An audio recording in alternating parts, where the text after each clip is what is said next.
एक तरफ चीन भारत से उलझ रहा है तो दूसरी तरफ अमेरिका जैसे देश भी मजबूती से हुंकार भर रहे हैं। ताइवान को बार बार युद्ध की गीदड़ भभकी देने वाले चीन के खिलाफ अमेरिका के तेवर सख्त होते नजर आ रहे हैं। चीन द्वारा लगातार की जा रही उकसावी की कार्रवाई के बीच अमेरिका ने ऑस्ट्रेलिया और जापान के साथ गुआम में संयुक्त युद्धाभ्यास शुरू कर दिया है।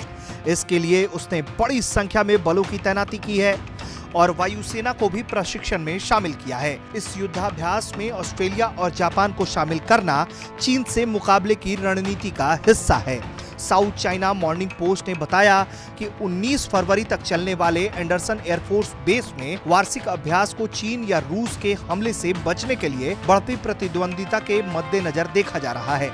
इस युद्धाभ्यास के लिए पहले चरण में F-35 लड़ाकू विमान भाग लेंगे। इनके लिए जापान के कोकू जिताई और ऑस्ट्रेलिया के वायुसेना भी शामिल होंगे। 3 फरवरी से शुरू हुए इस युद्धाभ्यास में मानवीय सहायता और आपदा राहत संचालन को भी लेकर प्रशिक्षण दिया जा रहा है। चीनी सैन्य विश्लेषकों ने कहा है कि ये युद्धाभ्यास गुआम और अन्य ठिकानों के बीच संबंध सुनिश्चित करने के लिए है और ये बीजिंग के लिए पूरी तरह से खिलाफ है। विशेषज्ञ बताते हैं कि इस अभ्यास में चौथी और पांचवी पीढ़ी के विमान आपसी सुरक्षा योजना को बनाने के लिए जुड़े हुए हैं। प्रशांत महासागर में स्थित इस छोटे से द्वीप पर अमेरिकी सेना की महत्वपूर्ण रणनीतिक मौजूदगी शुरू से रही है।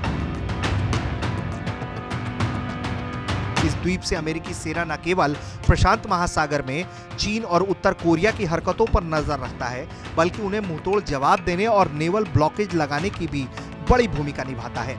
यहाँ 5000 से अधिक अमेरिकी सैनिक तैनात हैं। यहाँ तैनात अमेरिकी स्ट्रेटेजिक बॉम्बर लगातार चीन के आसपास के इलाकों में उड़ान भर रहे होते हैं। अमेरिका ने चीन को चौतरफा घेरने के लिए 3 B-2 स्प्रिट स्टिल्थन बॉम्बर्स को हिंद महासागर में स्थित डियागो गार्सिया में भी तैनात किया हुआ है। B-2 स्प्रिट की गिनती दुनिया के सबसे घातक बॉम्बर्स में की जाती है। ये बमवर्षक विमान एक साथ 16 B-61 बेहद घातक और सटीक मार करने वाले B-61 12 परमाणु बम शामिल किए गए हैं। ये परमाणु रेडार की पकड़ में नहीं आते और चुपके से हमले को अंजाम देने में सक्षम हैं। यही नहीं, ये दुश्मन के हवाई डिफेंस को चकमा देकर आसानी से उसके इलाके में घुस जाते हैं।